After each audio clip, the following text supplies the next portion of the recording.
In Bangladesh, authorities stand accused of being involved in the abduction of their own citizens.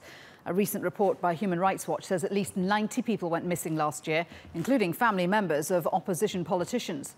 But it's not the first time these claims have been made. In 2014, relatives of the disappeared took to the streets, demanding answers about their loved ones. Bangladeshi human rights groups say about 300 people have gone missing since Sheikh Hasina's government came to power in 2009. Some of the missing have re-emerged, but the UN's Human Rights Committee says it's concerned about reports that police and soldiers have committed a large number of extrajudicial killings. It's calling on the government to investigate, but Bangladeshi leaders have dismissed the allegations as nothing more than a smear campaign.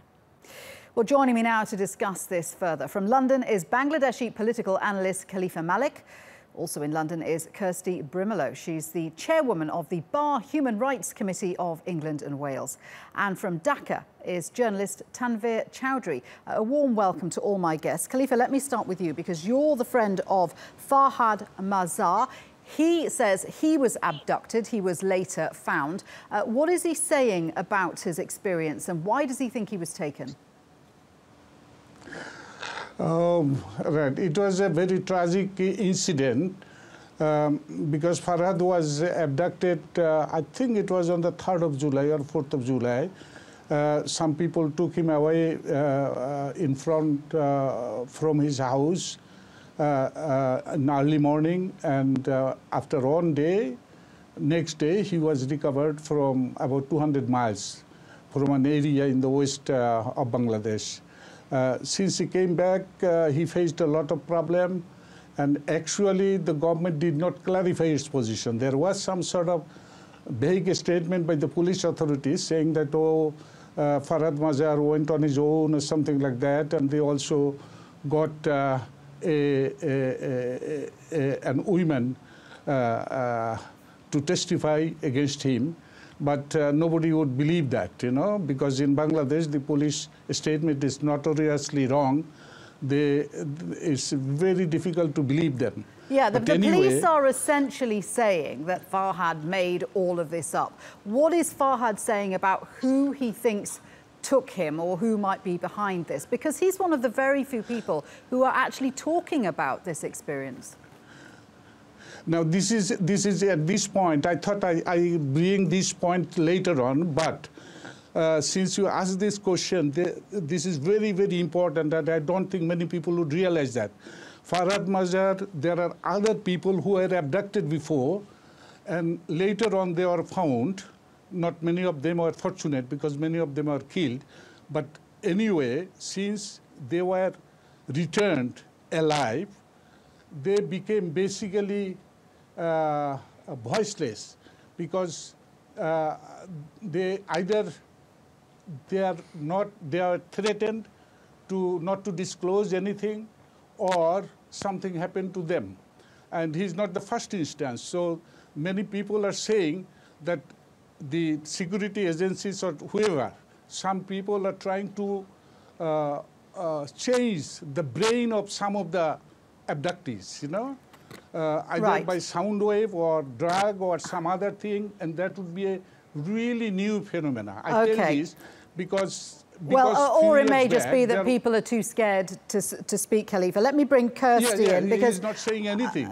He's not saying anything, absolutely anything. Very, very worrying allegations of forced abductions. No, let me just ask Kirsty, because her organisation is also concerned about the whereabouts of an opposition lawyer, Amir Ahmed bin Qasim. So you obviously relate to what Khalifa has been saying. Your organisation is looking for someone who has, to all intents and purposes, disappeared without trace.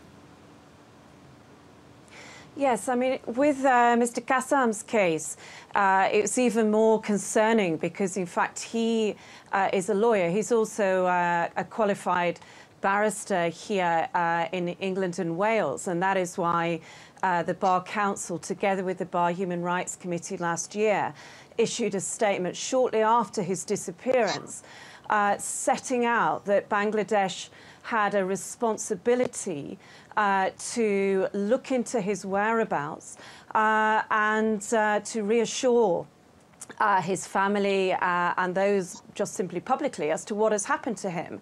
Now, since August the 9th of last year, there has been nothing as to where he has gone. And he was defending his father in the ICT, so in the International Crimes Tribunal. And so not only was he an abduction of a civilian, but he also was further than that. It was actually an abduction of a lawyer who was doing his duty in carrying out the defence of his father before the tribunal. So when all you've of looked that at the is, wider issue of real concern. Disappearances, is there a pattern about who is being targeted, who's going missing? Yes, I mean, there seems to be a pattern of those who are opposing or who are criticising the ruling party, and they appear to be targeted. Now, the Bangladesh government obviously doesn't accept this, and in fact says, for example, with a more recent report from Human Rights Watch, that this is propaganda that is being used to smear Bangladesh. Now, if that is so, we would expect, and the Bangladeshi people would expect, a transparent inquiry into where all these people have gone, in which case. And yet one of the difficulties that we have, and we have a number of events, we've had them as part of the all-parliamentary groups within Parliament in the UK, and one of the difficulties has been the lack of engagement with those in government positions, such as the High Commissioner from Bangladesh in London. Now, he hasn't attended meetings that have been held to discuss these issues, which are real serious breaches of international law. OK. Tanveer, human rights groups are blaming Sheikh Hasina and her government for these disappearances. How is she and her government responding? Well, I can't quite speak on behalf of them, but as a journalist, of course, I've got to see both sides of the issue. The government on its part says that, look, these are nothing more than, as our guest has also pointed out, this propaganda and smear campaign against the government, those who oppose them. Now, this Amnesty International, Human Rights Watch USA, the United Nations, even the American Human Rights Report have criticized the government for not doing anything about the disappearance. The government Home Minister Asaduzzaman Khan recently said that, look, a lot of these people who disappeared are actually people who are bank defaulter, younger students who are actually joining militants group. They have disappeared since the Holy Artisan Cafe tragedy in July last year. There's a lot of these youngsters from expensive private universities have gone underground and are shaking hands with the militant groups. They're blaming this outfit among the missing people. And they're even saying some people are voluntarily disappearing for personal reason. Yeah, in fact, Tanveer, let me just add to what you're saying, because this is what the Home Minister, Asaduzzaman Khan, said about that Human Rights Watch report last month. He said, this organisation launched a smear campaign against us. Many businessmen went into hiding, failing to repay their loans in this country. Some people went missing after developing extramarital relationships. Tanveer, does that sound like a sensible explanation? Well, logically, no, because the fact remains, you got to see, the government also says that the opposition, they always bring that the opposition when they were in power, the Bangladesh Nationalist Party from 2001 to 2006, they have started this act of disappearance and extrajudicial killing.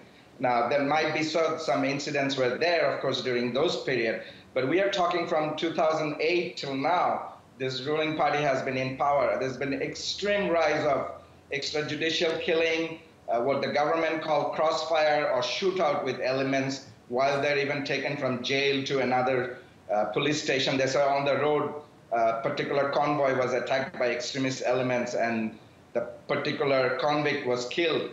These are lame excuses essentially put up by the government. You were talking about Mr. Farhad Mazhar, who's a very prominent writer and a political figure here. I personally didn't know him. When he left the house, there's CCTV footage. He left without a bag. He was found with a bag with him. There's other CCTV footage which the government says shows he was totally fine in Kunla. But those who actually reappeared, strangely, where none of them went to the media to give statement, you know, that's a very strange thing, because several people actually reappeared after some time and none of them were able to give any statement. essentially people thinking they were told that you cannot go to the media with any statement. So we don't know what really was the cause and effect of this disappearance. And that's the problem, isn't it? Khalifa, do we know who's actually physically carrying out these abductions? Because witnesses are blaming branches of the Bangladeshi police, the Rapid Action Battalion, the RAB, or the detective branch, DB. But the problem is, of course, these people are doing this, not identifying themselves and not carrying warrants. So do we know for sure that the Bangladeshi police are involved? Actually, it is the duty of the government to clarify this, but the government does not. Actually, coming back to Farhad Mazhar case, the first reaction of Asaduzzaman Khan, the Home Minister, was, we are fortunate that he was not taken across the border. About 1 or 2 days, the Inspector General of Police, Mr. Shahidul Haq, he came to say, oh, it was he went this and that. So their story is obviously concocted. Certainly nobody would take that statement seriously. Now, before that, I cite one example, like there was one lady, advocate Rizwan, Bangladeshi Environmental Lawyers Association. Her husband was abducted a few years back, and he was returned. Now, that husband was not any political figure or any writer or any intellectual or any journalist. And he has been totally shot. He's as good as physically he's alive, but he's intellectually and otherwise socially dead. Now, there are other people, similar people, who were returned. Now, look at even Brigadier Azmi. What was his fault? There was no case against him. His father was an accused in the case that the government brought for war crimes and all this. But Brigadier Azmi, he was an excellent, very brilliant army officer. He was dismissed from the army, and then he was taken from his own house in front of his relatives, from his family. Everybody saw it in the daylight. Now, who did it? Obviously, when they come mostly, in most cases, with a microbus, white microbus, with more than 5-6 people, and they say they have the authority. Okay, so what are we saying? Are we saying that the government is ordering these, or are we saying the government's turning a blind eye? Please let me finish this point. There are also, it is my hunch, there are also non-governmental actors like vigilante groups. Maybe, I'm not certain, but government has to explore that. Sometimes they say we are not involved. Then it is their duty to find out who is involved. Obviously, there could be some vigilante groups who work outside the legal, like police or RAB or other law authorities. Let me put this to... So there could be vigilante groups like you saw in South America, Argentina, and many other countries, in Cambodia, many other countries, they've got this culture. Certainly we hate this culture coming up back in Bangladesh, if there is any. Kirsty, it is government must stop all these things. Let me ask about the human rights picture in Bangladesh, because Khalifa is raising this point that, that there are groups that may or may not be sanctioned by the government, that there is a crackdown on anyone who disagrees with the government. Clearly, we can't say, right, the government is definitely behind this. That does seem to be the picture that a lot of human rights groups are pointing at. But what does this say about the human rights conditions in Bangladesh right now and how it affects democracy?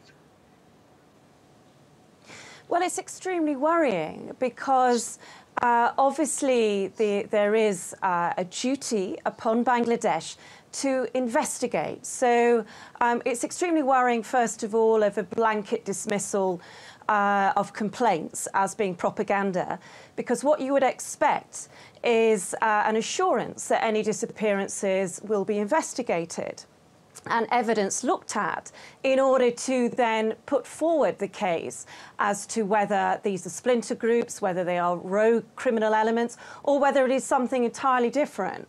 But a simple dismissal of all of these cases, and there are many, up to 300 is reporting, and there's plenty of evidence supporting that. A simple dismissal doesn't show that the state is taking its international law duties and in order to protect so should there citizens. be more pressure on Seriously. the government to hold an investigation? I mean, the UN's called for one, hasn't it? There should be. Yes, the UN, I mean, various bodies at the UN have repeatedly criticised Bangladesh's reaction to not only the enforced disappearances, but also there's been reference to extrajudicial killings, but also the various clampdowns that are said to be occurring in terms of freedom of expression. And that also is coming through with some of the recent laws that we are seeing being passed in Bangladesh. So there should be more international pressure because Bangladesh has ratified one of the major treaties, the ICCPR, where Bangladesh is promising the other states that it will protect its citizens and carry out investigations where there appears to be violations of its citizens' rights. And here we have the most grave allegations as to what is going on, and yet a simple blanket dismissal from Bangladesh rather than a proper, transparent investigation as to what has happened to these people. Tanveer, does the Bangladeshi government have any appetite for an investigation? Does it feel that it's under pressure by the international community to look into these disappearances? Well, I'm sure they're concerned about the public relation aspect of it. I don't know how much leverage the international community has on this government, because this government in 2014 election came without a popular mandate. It was an election by default of constitutional default, and the opposition didn't participate. So it is under pressure from the general population also to come up with a legitimate election. Taking the greater picture, these issues needs to be faced by the government down the road, because it's not just UN, it's all the human rights bodies, local and international. Having said that, they do have some legitimate concern because there's been recent threat of militants in the country, so they do have to crack down pretty hard way on that. And one of our guests brought the topic of abduction. I have to say there has been cases of abduction and extortion by independent group, which has nothing to do with government. We cannot verify that independently, but there has been cases where people have been abducted and extortion were demanded. In some cases, detective police were actually caught red-handed doing that. So that is also an ambiguous situation. I want to bring two particular cases, which is very strange. Two major opposition party leaders. One was the Mr. Salahuddin Ahmed, who was abducted or kidnapped or whatever, was found in India in the state of Assam after many, many months. And this is very strange, because how someone ends up in India under Indian custody, and yet Bangladesh government totally denied that anything to do with it. Tanveer, we're going to have to leave it there because we have run out of time, but clearly there are a lot of issues at stake here in Bangladesh and a lot of questions still to be answered. Thank you very much indeed to all three of my guests, Khalifa Malik, Kirsty Brimelow and Tanveer Chowdhury.